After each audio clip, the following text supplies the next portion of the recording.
പിതാവിന്റെയും പുത്രന്റെയും പരിശുദ്ധാത്മാവിന്റെയും നാമത്തിൽ ആമേൻ. അമ്മേ പരിശുദ്ധ അമ്മേ, അമ്മേ പരിശുദ്ധമേ, ദൈവമാതാവേ, കൃപാസനത്തിലൂടെ ഞങ്ങളുടെ ദേശത്തിനും അമ്മ മധ്യസ്ഥം തേടി തന്ന എല്ലാ അനുഗ്രഹങ്ങൾക്കും കൃപകൾക്കും ഞങ്ങളിപ്പോൾ ഹൃദയം നിറഞ്ഞ നന്ദി പറയുന്നു.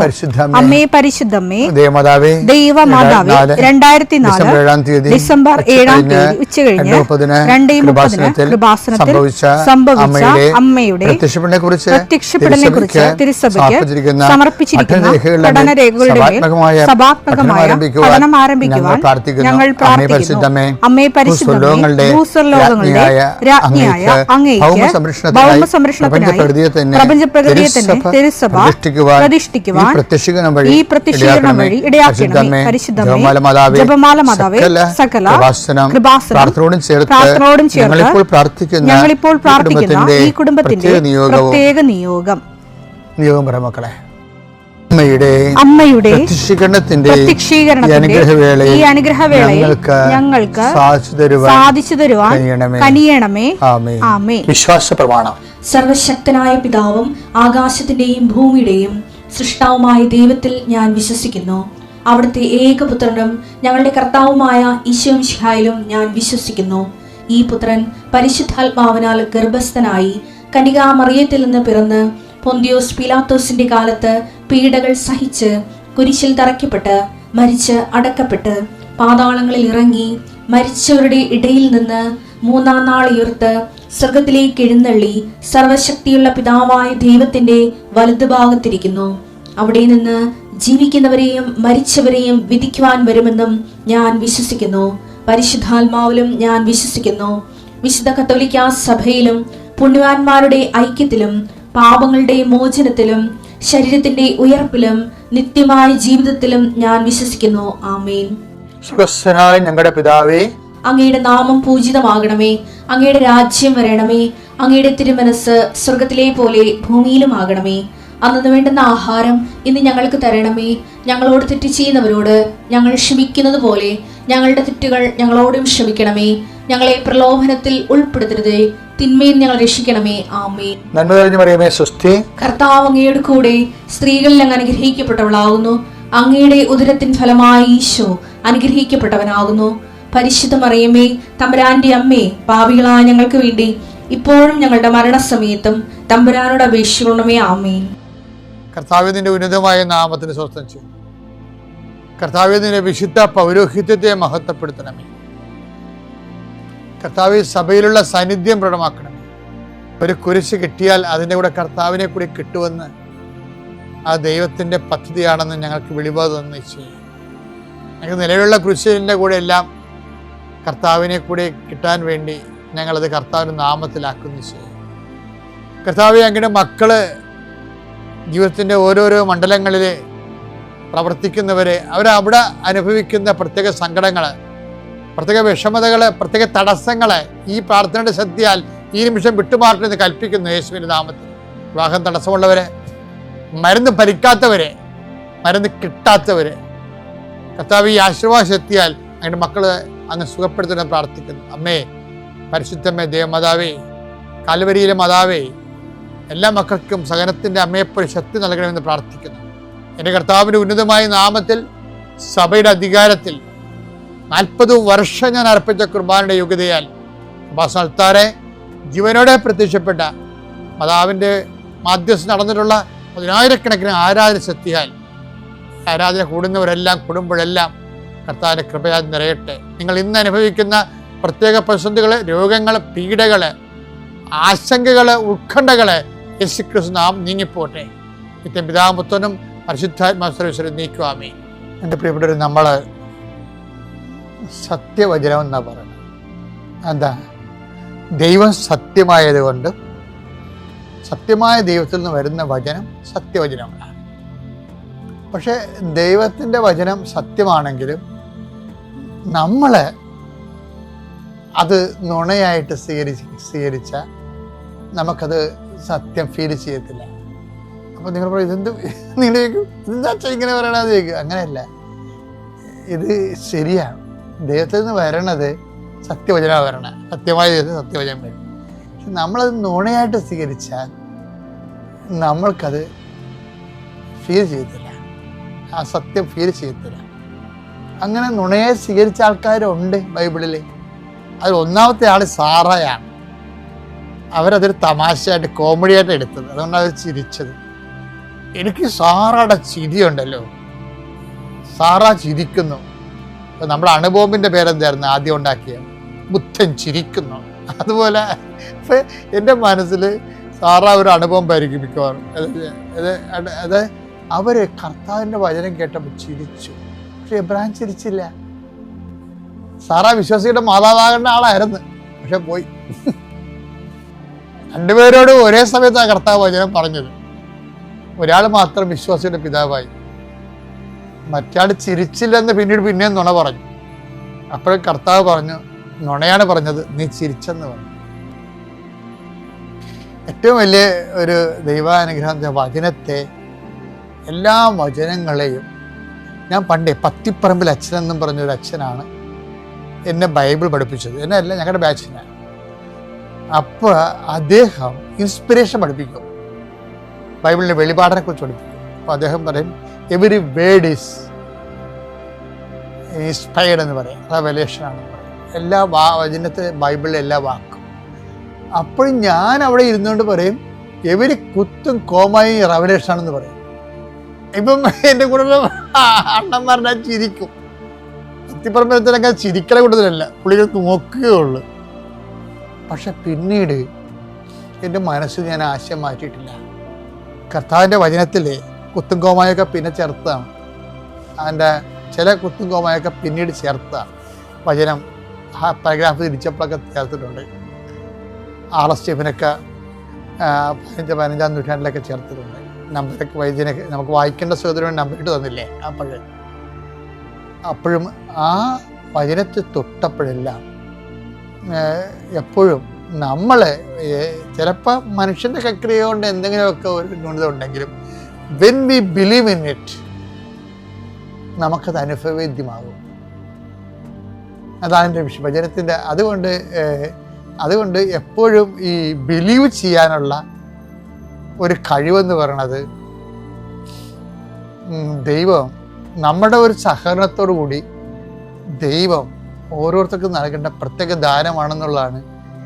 ശരിക്കും ഇവർ പത്രോസ് ബിലീവ് ചെയ്യുന്നതിൽ ഇത്തിരി ഒരു പിന്നാക്കം നിന്നായിരുന്നു. കാര്യം മനസ്സിലാകാഞ്ഞ കൊണ്ടാണ്. കർത്താവ് പത്രോസ് പറഞ്ഞില്ലേ, നമ്മൾ ജെറുസലേമിലേക്ക് പോവുകയാണ്, മനുഷ്യപുത്രൻ ശത്രുക്കൾ ഏൽപ്പിക്കപ്പെടും, അവർ അവനെ പീഡിപ്പിക്കും, വധിക്കും, 3-ാം ദിവസം ഉയർത്തെഴുന്നേൽക്കും. പക്ഷെ വധിക്കും എന്നുള്ള കാര്യം വരെ പത്രോസ് കേട്ടുള്ളൂ. ഉയർത്തെഴുന്നേൽക്കുന്നത് പുള്ളിയാത്തെ ശ്രദ്ധിച്ചില്ല. പുള്ളി കർത്താവിനെ മാറ്റി നിർത്തിയിട്ട് പറഞ്ഞു, ഈ ജൂഡാസൊക്കെ ഇപ്പം തന്നെ ഇതിൻ്റെ അകത്ത് പ്രശ്നങ്ങളോട് തൊഴുത്തി കൊണ്ടടക്കാൻ, നീ വധിക്കപ്പെടുമെന്നൊക്കെ പറഞ്ഞു കഴിഞ്ഞാൽ യൂദാസ് വേറൊരു ഗ്രൂപ്പ് ഉണ്ടാക്കിയിട്ട് ഈ ആൾക്കാരെ അടിച്ചു മാറ്റിക്കൊണ്ട് പോകും. പറഞ്ഞത് പറഞ്ഞു, ഇനി പറയരുതെന്ന് പറയും. അപ്പം പത്രോസ് ആത്മാർത്ഥം കൊണ്ട് പറഞ്ഞ കേട്ടോ. കർത്താവ് പറഞ്ഞു, സൈറ്റൻ, പണ്ട് ഇതുപോലെ നീ വന്നിരുന്നു, അന്ന് ഞാൻ ഒറ്റയ്ക്കായിരുന്നു. ഇന്ന് നീ പത്രോസിനെ കടമെടുത്ത് പത്രോസിൻ്റെ കൂടെ ആണ് നീ എന്നെ സമീപിക്കണത്. ബിഹൈൻഡ് എന്ന് പറയും, നീ പുറകെ പോകാൻ പറയും. അങ്ങനെ പത്രോസിന് ഭയങ്കര ചമ്മലായി. പത്രോസിനെ കർത്താവിനെ ആട്ടി ഓടിച്ചില്ലേ, സാത്താനെ ആട്ടി ഓടിച്ചില്ല. പക്ഷെ എന്നാലും പത്രോസ് ഇത് വിശ്വസിക്കണമെന്നുള്ളത് പിതാവിന് ഭയങ്കര ഒരു സീരിയസ് വിഷയമായിരുന്നു. അതുകൊണ്ട് അങ്ങനെ ദൈവം തൽക്കാലത്തേക്ക് പത്രോസിനെ ശാസിച്ചെങ്കിലും താബോർ മലയിൽ അടിവാരത്ത് ചെന്നപ്പോൾ അപ്പ പറഞ്ഞു, പത്രോസിനെ വിളിക്കുമെന്ന് പറഞ്ഞു. ഉടനെ അപ്പോഴ് ഈശോ മറ്റുള്ള 9 പേരോട് പറഞ്ഞു, നിങ്ങൾ കുറച്ച് നേരം ഇവിടെ നിൽക്കുക കേട്ടോ. പത്രോസിനെ വിളിച്ചു, പത്രോസ് കൂടെ വരാൻ പറഞ്ഞു. പിന്നെ പത്രോസ് അങ്ങനെ ബാക്കി യോഹന്നാനെയും യാക്കോബിനെയും കൂടി കൂട്ടി. അവർ 3 കൂടി പോയി. മലയുടെ ഉച്ചയെത്തിയപ്പോൾ കർത്താവ് പ്രാർത്ഥിക്കാൻ തുടങ്ങി. പ്രാർത്ഥിക്കുന്നതോടുകൂടി ഇവൻ്റെ ഭാവം അങ്ങ് മാറി, ഇവൻ സൂര്യനായി മാറി. പത്രോസ് വിസ്മയിച്ചു പോയി. ആ സൂര്യനിൽ അവൻ യേശുവിനെ മാത്രമല്ല ഏലിയാനെ കണ്ടു, മരിച്ചുപോയ മോസസിനെ കണ്ടു. അപ്പോൾ പിതാവ് പത്രോസിനോട് പറഞ്ഞു, യാക്കോബിനോട് പറഞ്ഞു, യോഹന്നാനോട് പറഞ്ഞു, താബോർ മലയിൽ ഇവനെ ജ്ഞാനസ്നാനപ്പെടുത്തിയ സമയത്ത് നിങ്ങൾ കുറച്ച് പേരുണ്ടായിരുന്നു. അന്ന് ഞാൻ പറഞ്ഞത് ഇവൻ എൻ്റെ പ്രിയപുത്രനാണെന്ന് പറഞ്ഞു. മർക്കോസ് 9:7. അപ്പോൾ ഒരു മേഘം വന്ന് അവരെ ആവരണം ചെയ്തു. മേഘത്തിൽ നിന്ന് ഒരു സ്വരം പുറപ്പെട്ടു, ഇവൻ എന്റെ പ്രിയപുത്രൻ, ഇവന്റെ വാക്ക് ശ്രവിക്കുവിൻ. പക്ഷെ നിങ്ങൾ അതിൻ്റെ ആഴങ്ങൾ മനസ്സിലാക്കാനോ അവനെ വിശ്വസിക്കാനോ നിങ്ങൾ തയ്യാറായി. ഇപ്പം നിങ്ങളോട് പറയുന്നു, അവനെ നിങ്ങൾ ശ്രവിക്കണം. ഇനിയുള്ള ദിവസങ്ങളിൽ പ്രത്യേകിച്ച്. കാരണം തിരുവുത്ഥാനത്തെക്കുറിച്ച് അപ്പായാണ്. ആ തിരുവുത്ഥാനമാണ് ശരിക്കും താബോറിൻ്റെ പ്രധാന പ്രമേയം. ഇവരെ ശ്രവിക്കാൻ തിരുവുത്ഥാനത്തെ സംശയിച്ചിരുന്നതുകൊണ്ടാണ് 10 ദിവസം നിനക്ക് സംഭവിക്കാതിരിക്കട്ടെ എന്ന് പറയണത്. അതിൻ്റെ മെയിൻ കാരണം. അപ്പം തിരുവുത്ഥാനം ഇപ്പോഴും വ്യക്തമായി കഴിഞ്ഞാൽ പിന്നെന്താണ്? ഉയർപ്പിനെക്കുറിച്ച് ഇപ്പം പറയണതെല്ലാം ശ്രദ്ധിക്കണം എന്ന ഒരർത്ഥം കൂടി അതിനകത്തുണ്ട്. ഇത് വിശ്വസിക്കണമെങ്കിൽ ഈ ചെവിയകത്ത് വേറൊരു ചെവി വേണം. അതുകൊണ്ടാണ് ഈശോ പറഞ്ഞത്, കേൾക്കാൻ ചെവിയുള്ളവൻ കേൾക്കട്ടെ എന്ന് പറയും. ചാച്ചെവി എന്ന് പറയുന്നത് അനോയിൻറ്റിങ് ഇയറാണ്. നമ്മൾ കാണുന്ന പോലെ സാധാരണ കേൾക്കുന്ന സ്വരമല്ല അത്. അതിൻ്റെ അപ്പുറത്ത് ഞാൻ നേരത്തെ നിങ്ങളോട് പറഞ്ഞില്ലേ, നെഗറ്റീവ് കാലങ്ങളിലെ നമ്മൾക്ക് വചനത്തിൻ്റെ വിശ്വസിക്കണമെന്നുണ്ടെങ്കിൽ അനുഗ്രഹം പോരാ, അനോയിൻറ്റിങ് വേണം, അഭിഷേകം വേണം. കാര്യം ഈ അഭിഷേകം എന്നുള്ള വിഷയം ബൈബിൾ അവതരിപ്പിക്കുന്നത് എന്താണ്? നെഗറ്റീവ് പശ്ചാത്തലത്തിൽ അവതരിപ്പിക്കുന്നത്. നിങ്ങൾ സർപ്പങ്ങളെ പിടിക്കും, അവ നിങ്ങൾ ഉപദ്രവിക്കത്തില്ലെന്ന്. നിങ്ങൾ അഗ്നിയിലൂടെ നടക്കും, അഗ്നി നിന്നെ പൊളിക്കത്തില്ല. നിങ്ങൾ ശബ്ദത്തിലൂടെ നടക്കും, ശബ്ദം മുക്കത്തില്ല. അപ്പോൾ എല്ലാം നെഗറ്റീവ് സാഹചര്യത്തിലൂടെ പോകുമ്പോഴാണ് അതിൻ്റെ ദംശനം ഏക്കത്തില്ല എന്നൊക്കെ പറയുമ്പോൾ ഈ മോശം കാലാവസ്ഥയിൽ ജീവിക്കുന്നതിനാണ്. അപ്പം അന്ന് അനുഗ്രഹങ്ങളൊന്നും ഉണ്ടാകത്തില്ല. ആത്മീയ ജീവിതത്തിൽ അനുഗ്രഹമില്ലാത്ത കാലമുണ്ട്. പക്ഷെ അത് അനുഗ്രഹമില്ലാത്ത കാലത്ത് നമുക്ക് വേണ്ടത് അഭിഷേകമാണ് വേണ്ടത്. അപ്പം എപ്പോഴും നമ്മൾ ട്രെയിൻ ചെയ്യണത് ഈ പുനരുത്ഥാനത്തെക്കുറിച്ചുള്ള നമുക്ക് തരുന്ന കാറ്റഗിസത്തിൻ്റെ കാലങ്ങളിലെല്ലാം ഇതുപോലെ ഒരു അഭിഷേകം നമുക്ക് വേണ്ടി വരും. കാര്യം പലപ്പോഴും പീഡാനുഭവത്തിൻ്റെ കൂടെയാണ് പുനരുത്ഥാനത്തിൻ്റെ സിലബസ് വരണത്. ബൈബിളിലും അങ്ങനെയാണ്, അതിൻ്റെ അകത്ത് തെറ്റിയിട്ടില്ല. എപ്പോഴും ഓർക്കണം, നമ്മൾ ഓർക്കേണ്ടത് ഉയർപ്പിനെ കുറിച്ചാണ്, ക്ലേശത്തെക്കുറിച്ചല്ല. യാക്കോബച്ചൻ പറയുന്ന സാക്ഷ്യം നിങ്ങൾ കേൾക്കണം, ഭയങ്കര സാക്ഷ്യമാണ്. അമ്മച്ചി പല രീതിയിൽ പറയുന്നുണ്ടെങ്കിൽ അപ്പൻ്റെ സാക്ഷ്യം ഭയങ്കര ഇടിച്ചു മുഴക്കി നിൽക്കണം. അമ്മയുടെയും കൊള്ളാം, നമുക്ക് വേറെ ചില അനുഭവങ്ങളുണ്ട്, അതുകൊണ്ടാണ് അവർ ആദ്യം പറയണത്. പക്ഷേ എന്ത് സംഭവിച്ചാൽ അപ്പം പറഞ്ഞ വേറൊരു കാര്യമുണ്ട്.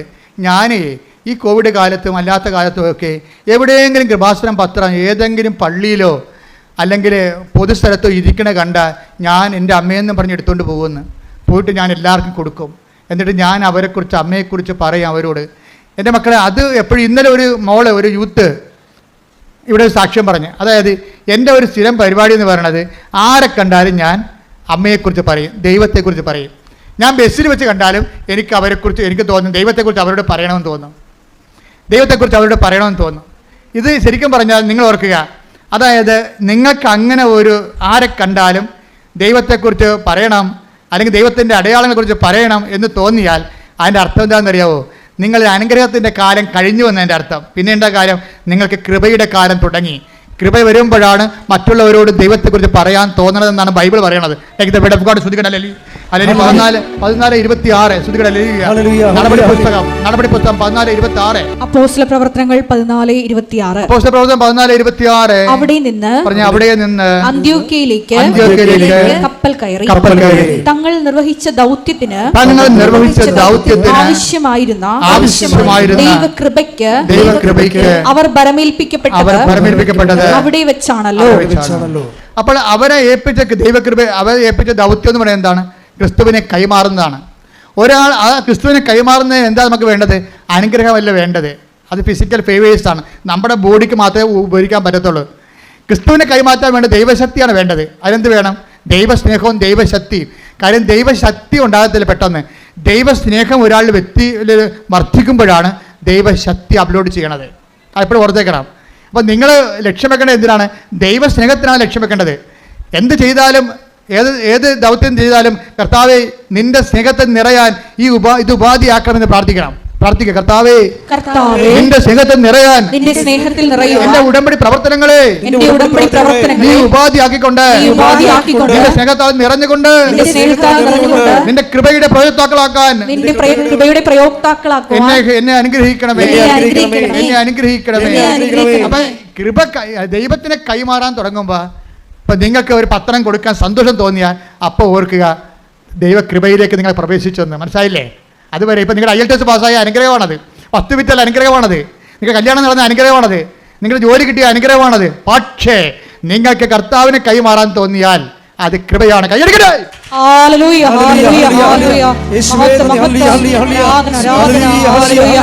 പ്രിയമുള്ളവരെ, നമ്മൾ ക്രിസ്തീയ വേദപുസ്തക സാരസംഗ്രഹങ്ങൾ നമ്മൾ കൂടെ അതിൽ സാക്ഷരത നേടിക്കഴിയുമ്പോൾ അതിൻ്റെ ആധ്യാത്മികമായ സാങ്കേതിക വിദ്യകളുണ്ട്. അതുകൂടി സ്വായത്തമാക്കാൻ വേണ്ടിയുള്ള ബോധപൂർവമായ ശ്രമം നടത്തണം. എന്നാൽ മാത്രമേ നമ്മൾ ദൈവവുമായിട്ടുള്ള സമ്പർക്കത്തിൽ വളരത്തുള്ളൂ. ദൈവസമ്പർക്കം വളരെ ക്രിസ്തീയതയിൽ ദൈവസമ്പർക്കം വളരെ എളുപ്പമാണ്. ഇപ്പം നിനക്കൊരു കൺഫ്യൂഷൻ ഉണ്ടായി, ദൈവം നിന്നെ സഹായിക്കും. ക്രിസ്തീയതയിൽ ദൈവത്തിൻ്റെ പേര് സഹായകനെന്നാണ് ശരിക്കും. പരിശുദ്ധാത്മാവിനെ കുറിച്ച് പറയുമ്പോൾ അവൻ എന്നേക്കും നിങ്ങളുടെ കൂടെ ഉണ്ടായിരിക്കും.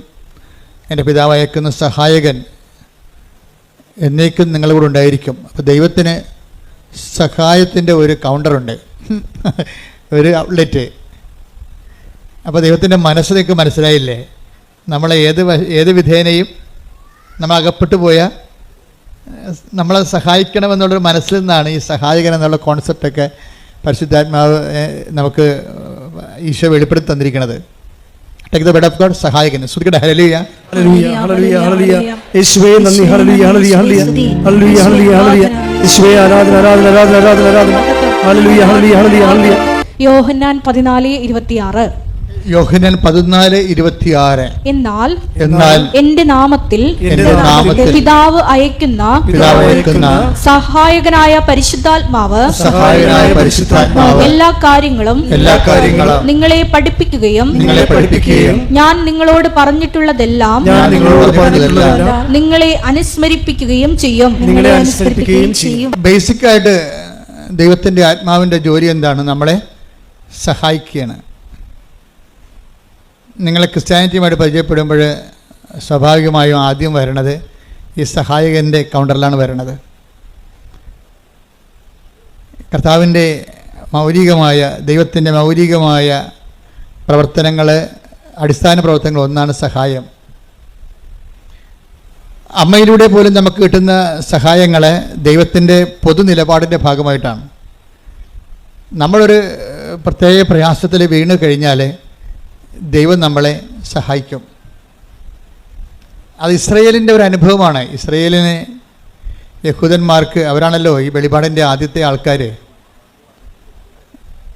അതുകൊണ്ട് തന്നെ അവരും ദൈവത്തെ മനസ്സിലാക്കിയിരിക്കുന്നത് തക്ക സമയത്ത് സഹായിക്കുന്നയാളെന്നാണ്. അതുകൊണ്ട് അവിടെ ഈ കാർഷിക വിളകളെല്ലാം നശിച്ച് നാട് നാറാണക്കല്ല് പറിക്കണ ഒരു സമയത്ത് അമ്മമാർ കുഞ്ഞുങ്ങളെ തന്നെത്താൻ പുഴുങ്ങി തിന്നുമായിരുന്നു. ഒന്ന് ചിന്തിച്ച് നോക്കിയേ, ഒരു കാലം അങ്ങനെ ഉണ്ടായിരുന്നു. സ്വന്തം കുഞ്ഞുങ്ങളെ തന്നെ അങ്ങോട്ടും ഇങ്ങോട്ടും കൊന്ന് പുഴുങ്ങി തിന്നണ കാലം. അത്രയ്ക്ക് മനുഷ്യൻ വിശന്നിട്ട് ആക്രാന്തം കയറി കണ്ണിൽ ഭ്രാന്ത് കയറിയ കാലം. നാട് മുഴുവൻ ഒരു രക്ഷയുമില്ല, വെള്ളം കിട്ടാൻ പോലും മാർഗമില്ലാഞ്ഞ ആക്രാന്തത്തിൻ്റെ കാലം. അപ്പോൾ ആ കാലത്ത് ഒരു മനുഷ്യൻ ഇസ്രയേലിലെ രാജാവിനെ കാണും. രാജാവിനെ കാണുമ്പോൾ രാജാവാണല്ല സഹായിക്കേണ്ടത്. അപ്പോൾ ഈ മനുഷ്യൻ പറയും, രാജാവേ സഹായിക്കണമെന്ന് പറയും. അപ്പോൾ രാജാവ് എന്താ പറയണത്? നമ്മുടെ ഉടമ്പടി പുസ്തകത്തിലുണ്ടത്. കർത്താവ് സഹായിച്ചില്ലെങ്കിൽ എനിക്കെങ്ങനെ സഹായിക്കാൻ കഴിയും? 2 രാജാക്കന്മാർ 6:27. അവൻ പറഞ്ഞു കർത്താവ് സഹായിക്കുന്നില്ലെങ്കിൽ. രാജാവ് പറഞ്ഞു, എന്താണ് പറഞ്ഞത്? കർത്താവ് സഹായിക്കുന്നില്ലെങ്കിൽ എനിക്കെങ്ങനെ കഴിയും? ഇപ്പൊ നമ്മളെ സർക്കാർ നിസ്സഹായമായി നിൽക്കുന്ന സമയമുണ്ട്. ഇപ്പോൾ തുടങ്ങിയതല്ലത്, എല്ലാ കാലങ്ങളിലും ഉണ്ട്. ജനങ്ങളെ ഭരിക്കുകയും നയിക്കുകയും സംരക്ഷിക്കുകയും ചെയ്യുന്ന സർക്കാർ തന്നെ ചില വിഷയങ്ങളിൽ നിസ്സഹായമായി നിൽക്കും.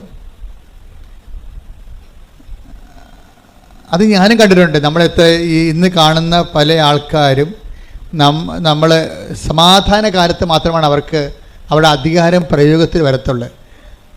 പക്ഷെ നമുക്ക് സമാധാന കാലത്ത് വലിയ അധികാര സഹായങ്ങൾ ആവശ്യമില്ലതാനും. അതാണ് രസം. സുനാമി വന്ന ദിവസം ഞാൻ രണ്ടാമത്തെ സുനാമി അടിക്കുമ്പോൾ 2020 കൊല്ലം കഴിഞ്ഞ് ഇപ്പോൾ രണ്ടാമത്തെ സുനാമി അടിക്കണ സമയത്ത് ഞാൻ അഴീക്കൽ നിൽക്കുമ്പോഴുണ്ട് അവിടെ ഗൗരിയമ്മ എന്ന മന്ത്രിയാണ്, നാട്ടിലുണ്ട്. കുറേ പോലീസുകാരുമായിട്ട് വന്ന് അഴീക്കൽ ഇറങ്ങുന്ന സമയത്ത് തന്നെ റേഡിയോ ടി വിയിലൊക്കെ എല്ലാം വേളാങ്കണ്ണി പള്ളി വരെ കടൽ കയറണതും പിന്നെ എല്ലായിടത്തും ആൾക്കാർ മരിക്കുന്ന വാർത്തകൾ വന്നുകൊണ്ടിരിക്കുകയാണ്. അപ്പോൾ ആൾക്കാർ കടപ്പുറത്ത് നിന്ന് കുടിയൊഴിഞ്ഞ് കിട്ടിയത് ആടെങ്കിൽ ആട്, പശുവെങ്കിൽ പശു, കിട്ടിയതൊക്കെ എല്ലാം എടുത്ത് ഓട്ടോറിക്ഷായാലും പെട്രോറിക്ഷായാലും സൈക്കിളിൻ്റെ പുറകിലൊക്കെ ജനം ഇങ്ങനെ പലായനം ചെയ്യണ കാഴ്ചയാണ്. ഞാൻ എൻ്റെ കണ്ണുകൊണ്ട് ആദ്യം കണ്ടതാണ് ഇങ്ങനെ ജനം ഇങ്ങനെയാണ് കൂട്ടത്തോടെ കുടിയൊഴിഞ്ഞ് പോണത് എങ്ങനെയാണെന്ന്. ആ സമയത്താണ് ഗൗരിയമ്മയും കുറേ പോലീസുകാരും കൂടി വന്നത് മാത്രമേ നമുക്ക് ഓർമ്മയുള്ളൂ. മൂന്നാമത്തെ തിര ഇങ്ങനെ തിരിഞ്ഞു വന്നപ്പോൾ ആൾക്കാർ അലറി കടപ്പുറത്ത് കിടന്നുണ്ട്. അപ്പം തന്നെ ഗൗരിയമ്മ ഒരു കണക്കിന് ഒരു കാല് അകത്ത് വെച്ച് ഒരു കാലം പുറത്ത് വെച്ച് ഒരു കണക്കിന് കാറും കൊണ്ട് അവിടുന്ന് പോലീസുകാരെല്ലാം കൂടി ഓടിക്കളഞ്ഞു അവിടുന്ന്. അപ്പോൾ എനിക്ക് മനസ്സിലായി മന്ത്രിയാണെങ്കിലും ഒന്നും ചെയ്യാനില്ല, അവിടെ നിസ്സഹായനാണ്.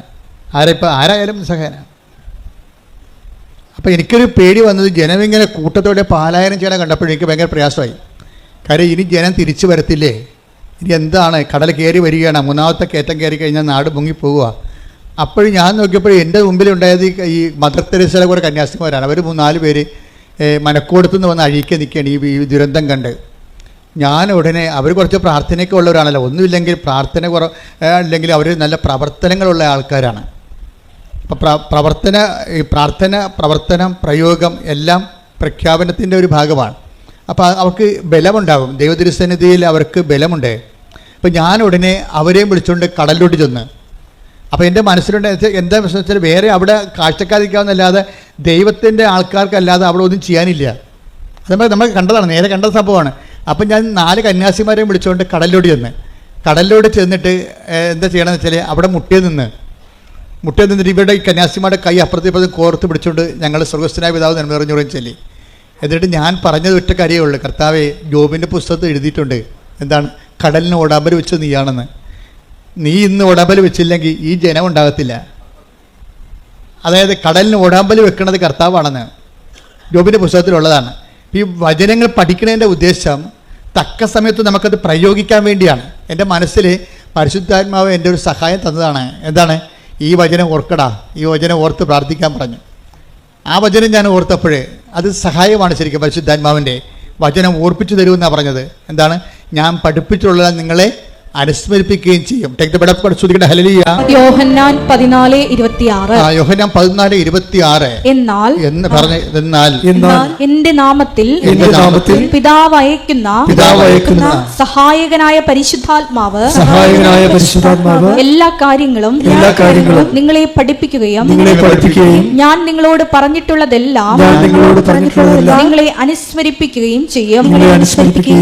ഈ അനുസ്മരണ ഒരു സഹായമായിട്ടാണ് അവിടെ വെളിപാട് കൊള്ളണത്.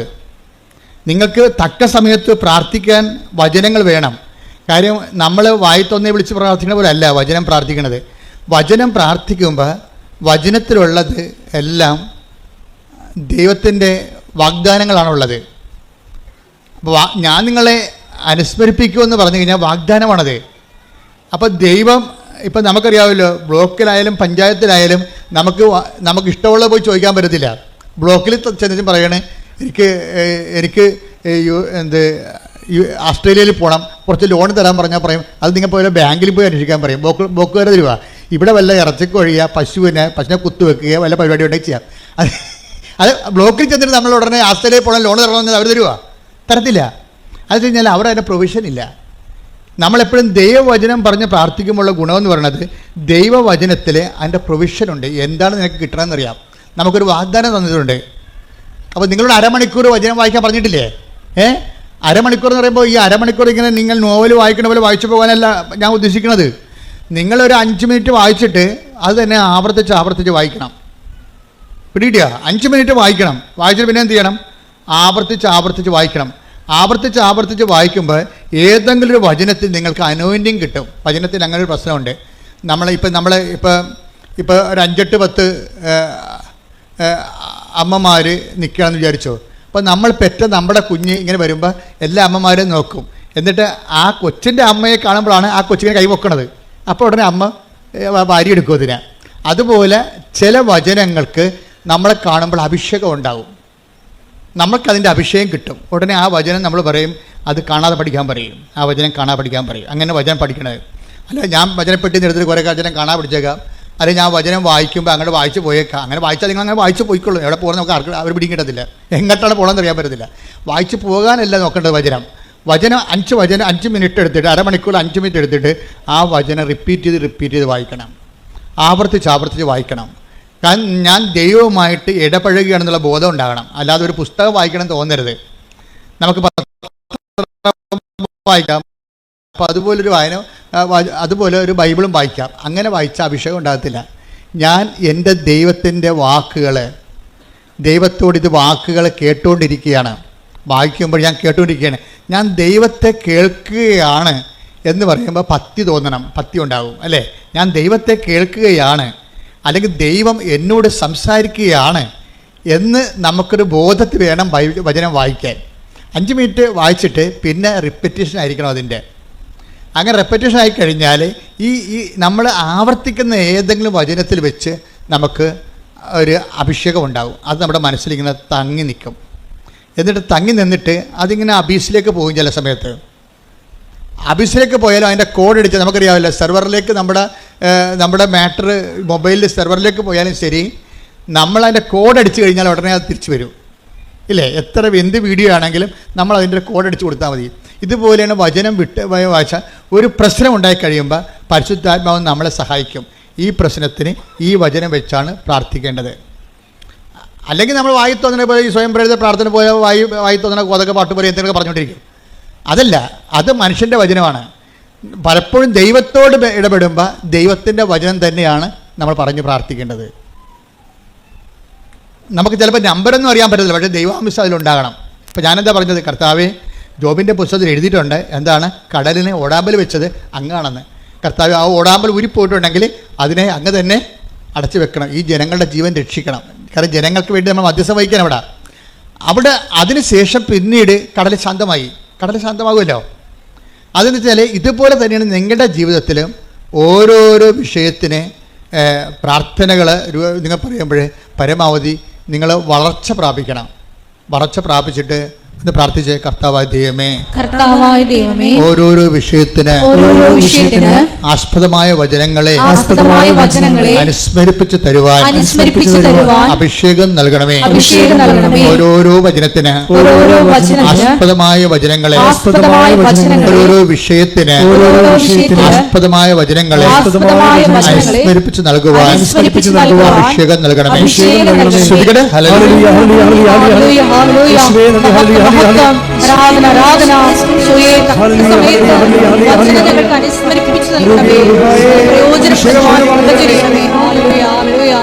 പരിശുദ്ധ പരമ ദിവ്യകാരുണ്യത്തിന് ദൈവത്തിന്റെ ഒരു ചായ്വെന്ന് പറയണത് നമ്മളെ ഏത് വിധേനയും ഏതവസ്ഥയിലും സഹായിക്കാനുള്ള ഒരു മാനസികാവസ്ഥയാണ് ദൈവത്തിനുള്ളത്. അത് പലപ്പോഴായിട്ട് വെളിപ്പെടുത്തുക മാത്രമല്ല, ഇസ്രായേലിൻ്റെ അനുഭവം മാത്രമല്ല. ഇസ്രായേലിൻ്റെ അനുഭവം എന്താ നമ്മൾ വായിച്ചില്ലേ? 2 രാജാക്കന്മാർ എന്താ പറഞ്ഞത്? 2 രാജാക്കന്മാർ 6:27 ആ രാജാവിനോട് ചോദിക്കുകയാണ്, കർത്താവേ ഞങ്ങളെ സഹായിക്കണമേ. അപ്പോൾ എന്താ പറയണത്? രാജാവ് പറയണത്, ദൈവം സഹായിച്ചില്ലെങ്കിൽ രാജാവിനെ സഹായിക്കാൻ പറ്റുമോ? അടുത്ത മനസ്സിലായില്ലേ? ഒന്ന് പറഞ്ഞ്, ദൈവം സഹായിച്ചില്ലെങ്കിൽ രാജാവിനെ സഹായിക്കാൻ പറ്റുമോ? ഇവിടെ ഒരു പ്രശ്നമുണ്ട്. നിങ്ങൾക്ക് ലഭിച്ച പല സഹായങ്ങളും നിങ്ങൾ അങ്കിളിൻ്റെ മകൻ സഹായിച്ചു, അങ്കിൾ സഹായിച്ചു, കൂട്ടുകാർ സഹായിച്ചു, നാട്ടുകാർ സഹായിച്ചു, പാർട്ടിക്കാർ സഹായിച്ചു എന്ന് പറഞ്ഞില്ലേ? ഇങ്ങനെ പറഞ്ഞാൽ ഉള്ള സഹായം കൂടി പോകും. എന്താ കാര്യം? ദൈവം സഹായിക്കുന്ന കൊണ്ടാണ് അവർക്ക് നമ്മളെ സഹായിക്കാൻ പറ്റണത്. അത് ഓർക്കണം. അല്ല നിങ്ങൾ അവിടെ അടിമകളായിട്ട് ജീവിച്ചിട്ട് കാര്യമില്ല. ആധ്യാത്മികത എന്ന് പറയുന്നത് ഒരു നിലപാടാണ്, വിഷയത്തോടുള്ള ഒരു സുവിശേഷവിഹിതമായ സമീപനമാണ്. എന്താ പറയണത്? ആര് നമ്മളെ സഹായിച്ചാലും എങ്ങനെ സഹായിച്ചതായിരിക്കും? ദൈവം സഹായിച്ചില്ലെങ്കിൽ രാജാവിന് നമ്മളെ സഹായിക്കാൻ പറ്റുമോ എന്ന് പറഞ്ഞേ? ദൈവം സഹായിച്ചില്ലെങ്കിൽ രാജാവിന് നമ്മളെ സഹായിക്കാൻ പറ്റുമോ? ഇന്ന് വരെ ആരെങ്കിലും സഹായിച്ചിട്ടുണ്ടെങ്കിൽ, കാര്യം സഹായം നമുക്കറിയാവില്ല, എത്രയോ പേരാണ് സഹായം കൊണ്ട് അധാർമികരായി പോയി. ഇപ്പോൾ ഒരു ദിവസം ഒരു ചേച്ചി പറഞ്ഞു, എൻ്റെ അച്ഛാ ഞാൻ നല്ല പ്രതിബദ്ധയായ ഭാര്യയായിരുന്നു, പക്ഷെ അത് കുമ്പസാരമൊന്നുമല്ല, ഞങ്ങൾ സംസാരിക്കുമ്പോൾ പറയണതാണ്. ഞാൻ ചേച്ചി പ്രാർത്ഥനാ ജീവിതം ശ്രദ്ധിക്കുക വെച്ചാ, പക്ഷേ പ്രാർത്ഥനാ ജീവിതമേ എനിക്കിപ്പോൾ ഒരു കോൺഫിഡൻസ് ഇല്ലെന്ന് പറയും. എനിക്കൊരു കോൺഫിഡൻസ് ഇല്ലെന്ന് പറയും. എന്താണ്? അവർക്ക് നല്ല പ്രാർത്ഥനാ ജീവിതം ഒരു കാലത്ത് ഉണ്ടായിരുന്നതാണ്. പ്രാർത്ഥനാ ജീവിതമല്ല, പ്രാർത്ഥന ഉണ്ടായിരുന്നതാണ്, പക്ഷേ കോൺഫിഡൻസ് പോയി. എന്താ കാര്യം? അവർക്ക് മലയാളത്തിൽ എഴുതാൻ അറിയാൻ പാടില്ല. ഇംഗ്ലീഷ് എഴുതാൻ അറിയില്ല, മലയാളത്തിൽ എഴുതാൻ അറിയാൻ പാടില്ല. അപ്പോൾ ഒരു അറബി നാട്ടിൽ ചെന്നപ്പോഴേ അവർക്ക് ഒരു കത്ത് വീട്ടിലോട്ട് മക്കൾക്ക് വിടണം, താൻ ജീവിച്ചിരിപ്പുണ്ടെന്ന്, അവിടെ ജോലി ചെയ്യുന്നുണ്ട്, തനിക്ക് സുഖമാണെന്ന്. അപ്പോൾ കത്ത് ആദ്യം വീട്ടിൽ നിന്ന് തന്നെ കത്ത് വായിക്കണം. അപ്പോൾ മൊബൈലിൻ്റെ കാലമല്ലത്, 90ൻ്റെ കാലഘട്ടമാണിത്. അപ്പോൾ വീട്ടിൽ നിന്ന് തന്നെ കത്ത് വായിക്കണം, നമ്മൾക്ക് കത്ത് വേറെ ആളിനോട് പറഞ്ഞു കൊടുത്ത് എഴുതിക്കണം. അങ്ങനെ ഒരു കാലം ഉണ്ടായിരുന്നേ, ഓർക്കണില്ലേ? 85കളൊക്കെ അത്തരം കാലമാണ്. പക്ഷേ എന്ത് പറ്റി? ഈ എഴുതാൻ വന്നവൻ പറഞ്ഞു അവനോട് ശാരീരികമായ ബന്ധമില്ലെങ്കിൽ മറുപടി എഴുതത്തില്ലെന്ന് പറഞ്ഞു. അവസാനം എന്ത് ചെയ്ത്? അവിടെ സഹായിക്കാൻ അവൻ മാത്രമേ ഉണ്ടായിരുന്നുള്ളൂ അവിടെ. അതുകൊണ്ട് അവർ ശാരീരികമായ ബന്ധം ഉണ്ടായി. നോക്കിയേ, അതോടുകൂടി അവിടെ കൃപ പോയി. അപ്പം സഹായിച്ചതാണ്, അവനാണ് സഹായിച്ചത്. അല്ലെങ്കിൽ ഇവർക്ക് ദാർഢ്യത്തോടെ ഇവർക്ക് പറയാമായിരുന്നു, നീ പൊടാവുന്നു, നീ എന്നെ സഹായിക്കുന്നുണ്ടെങ്കിൽ എൻ്റെ കർത്താവ് എന്നെ സഹായിക്കുന്നത് നീ വഴിയാണ്, നിനക്ക് സഹായിച്ചില്ലെങ്കിൽ നാളെ വേറെ ആൾ വരും എന്ന് പറയാനുള്ള ചങ്കൂറ്റത്തിൻ്റെ പേരാണ് ആധ്യാത്മികത. കൈയടിച്ച് ശ്രദ്ധിക്കട്ടെ. ഹല്ലേലൂയ.